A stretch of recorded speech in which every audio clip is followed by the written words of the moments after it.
Now let's imagine that you were writing a paper and you were going to cite one of these YouTube commercials that had cigarettes. So I'm going to open up my Google Docs. I'm going to turn it to 12 point Times New Roman font. I'm going to double space. And this is basically what I want you to do. Again, formatting. I'm going to go over it a number of times because I really don't want, you shouldn't be making any mistakes on it. So let's imagine my name is Jalen Jones and professor is Hunt. English 1B, and then whatever section you're in. Today's date is the 23rd of January, 2023. And I'm going to give it a title. Title is going to be cigarette ads. Advertising sounded better.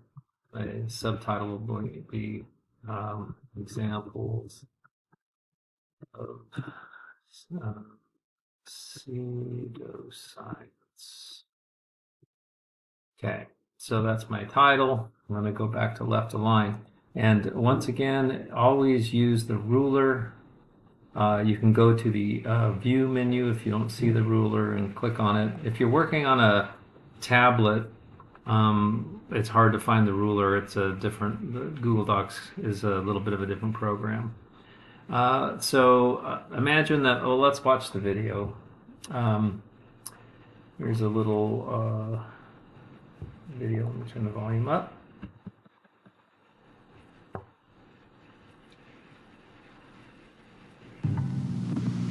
Nose, throat, and accessory organs not adversely affected by smoking Chesterfields.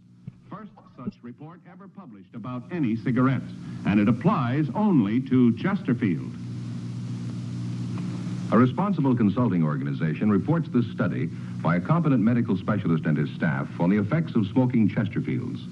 A group of people smoked only Chesterfields for 6 months in their normal amount, 10 to 40 a day. 45% of the group have smoked Chesterfields from 1 to 30 years for an average of 10 years each.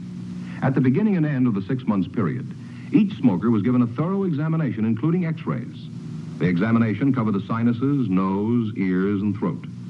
After a thorough examination of every member of the group, the medical specialist stated, "It is my opinion that the ears, nose, throat, and accessory organs of all participating subjects examined by me were not adversely affected in the 6 months period by smoking the cigarettes provided." Remember this report and buy Chesterfields. Okay, so on that ad, you'll notice that it's quite hilarious. They make it sound like science, but of course it's really pseudoscience. They make it sound as if it's a medical experiment that was done, and it was not. He said the report was published by a responsible consulting agency, and also it wasn't even a doctor. It was some kind of medical specialist, whatever that means. So it's really not scientific at all. There's nothing about it, but they make it off to sound like it's a medical study. So imagine I'm going to go ahead and write my essay about this and say, Chesterfield cigarettes created ads that looked like they were reporting scientific studies, but the studies were anything but. So let's imagine that was going to be my citation. I'm sorry, my statement, and I want now to cite the actual commercial. And so what do? Well, if I go back to the ad, I don't really have an author. I don't know this gentleman's name. I could find it. It's a little bit, it'll be a little bit more work, but I'm sure I could find it. Actually, the next commercial, the man's name is given, but I think it's just the given name, not the surname. But I'm going to go ahead and cite this website. So what I have instead of an author is I have a title. So that's what comes next. And once again, let me show you in assignment 5 of module 2. I have the citing a YouTube video is what I called it, but it's really citing a website. You start with the author. We don't have an author, and then the title of the source. So that'll be the title of the video that we just watched. The title of the container is where that video is contained, and that is in YouTube. There are no other contributors. They're just a bunch of commercials. Version and number are pretty irrelevant in this case because it's not in the series or anything like that. It's not from a journal publication. The publisher will be whoever put that video up, and then we put the date that we found it, and then the location, which is the URL. So we just follow this pattern. I put periods after the first 3 items and then commas afterward to separate them. That's pretty standard. So if I go back to this, I don't have an author, but I have the title of the source, and it's going to be retro. And let's go ahead and look at again. It's retro cigarette commercials. I only need the first word. So I'm going to go ahead and copy that title. And I'm going to now do a works cited page.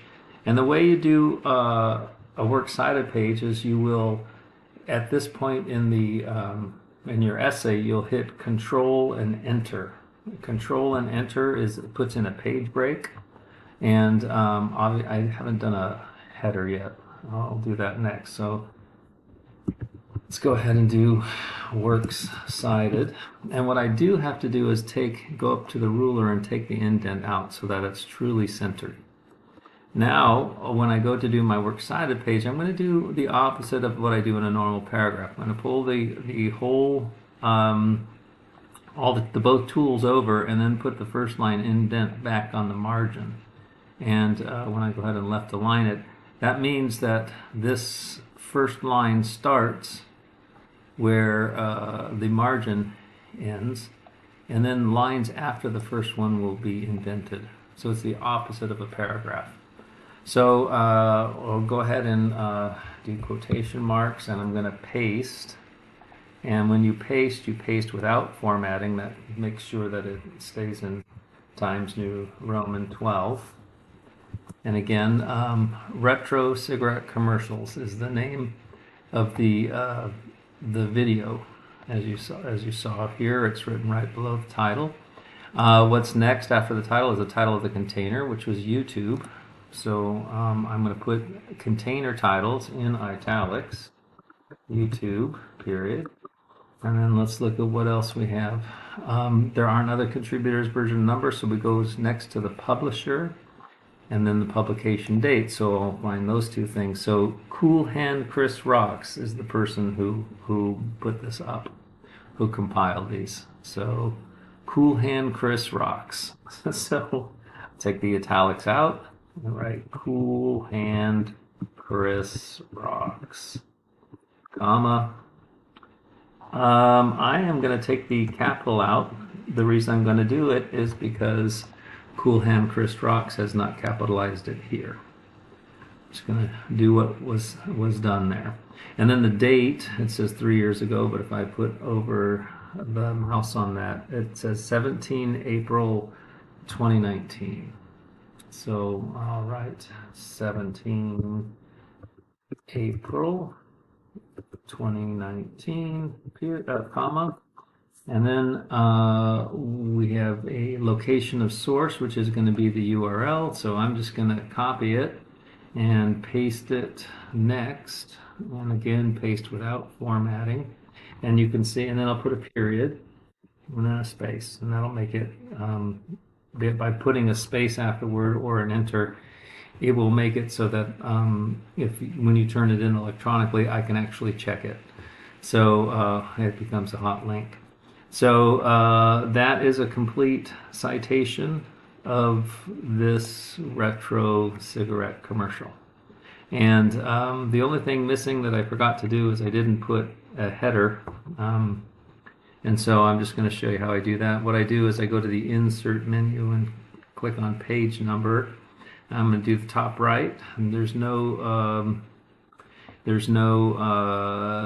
title page. I got to turn that back to Times New Roman 12, and then I put the last name of this student, which is Jones, and that's done. So I know it's not a complete essay. So here's a citation again where I found that video. If I really wanted to do a thorough job, it's easy because it's the first video. I could put the timestamp, from 0 to 120 or whatever it is for the length of that first commercial. I could add that here, and if I wanted to, something like 0 to 120, and that helps the reader. It sometimes helps you too if you've done the citation. And again, this video is a bit longer. It's a compilation of minis, an hour and 6 minutes. So if you really wanted to find where that commercial was and you put that there, you yourself, if you wanted to go back and look at it, could find it quite easily. All right. So good luck on your paper analyzing a commercial.